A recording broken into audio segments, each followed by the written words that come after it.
Okay, so ito na malalagyan natin yung anak ng saddle natin. So ito 2 weeks na siya. Ayan o, ganda. Mukhang clean siya, clean. Oh, clean. Umana sa nanay tsaka sa tatay.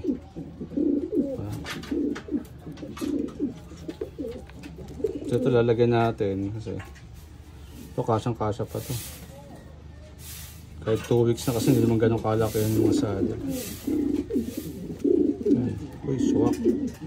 Smooth. Ayan. Okay, sa Homer kasi matataba eh. Kaya kan. Yung sa taas, yan ba yung nasa taas? Buti nga nagkasya rin, no? Kasya pa. Umabot pa. Dito sa... 2 weeks mahigit na to.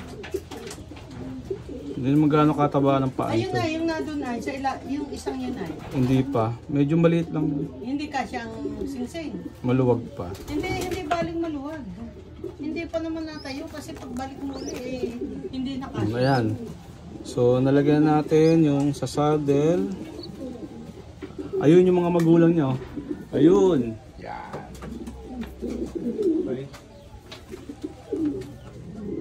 Oh, ganda. Okay. Thank you.